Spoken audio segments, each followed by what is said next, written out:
Hey, it's Scott, and I'm here this morning in Denver at the International Nursing Simulation Conference. And I'm joined this morning by the cast and crew from SimUsuit. So, lastly, A, airway, B, breathing, C, to no surprise, is circulation. Couple things come into play, the first of which is circulation and cuff, meaning not only you get a cuffed endotracheal tube, but you have to take a blood pressure. And that is a big deal because many times, especially in children, we may not have the correct size cuff. And if the cuff doesn't fit the kid, your numbers are going to seriously be not right. But it's especially an issue if you've got obesity because trying to get the cuff around the extra tissue can be difficult slash embarrassing slash give you the incorrect numbers.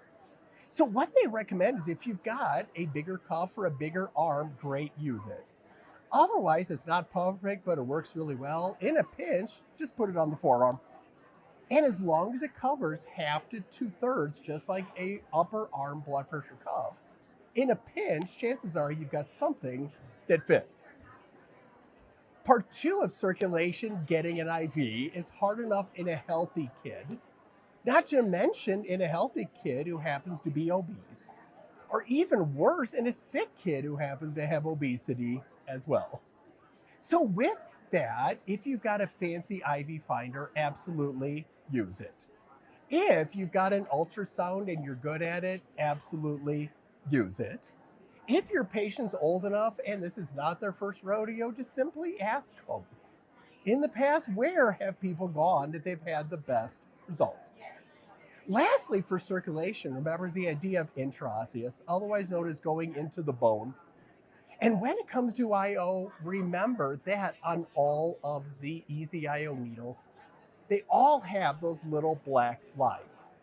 And it comes in 3 flavors, right? Pink, blue, yellow. But the key is, remember with the IO, you have to stick first. That's important because if you hit the outside of the bone, and you don't see at least one black line on the outside, don't bother drilling. It's not going to be long enough. So specifically, if you've got a child who has a fair amount of obesity, going ahead and making sure that you're able to see the black line, meaning that you have chosen well, grasshopper, that you have chosen the right needle. And number 2, you may have to pick a different site. Whereas normally in kids, we love to go in the distal femur. However, if you've got a fair amount of extra adipose tissue, it may not be long enough with our current needle.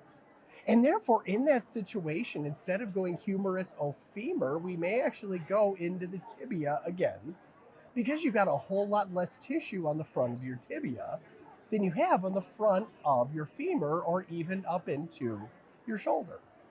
But when it comes to all things children and obesity, remember, not only is this a medical issue, but it's a huge, long-standing emotional issue for them and the family as well.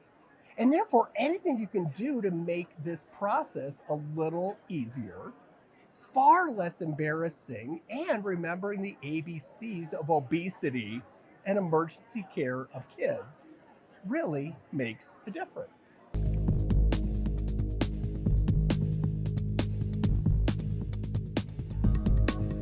Scenarios in Seconds was designed to be a simple and effective way to regularly train for pediatric emergencies. A Navy SEAL said it best: under pressure, we don't rise to the occasion, we sink to the level of our training. Ultimately, your next PEDS patient could be your worst PEDS patient, and we don't want you to just get ready, we want you to stay ready. And Scenarios in Seconds was designed to help you do just that.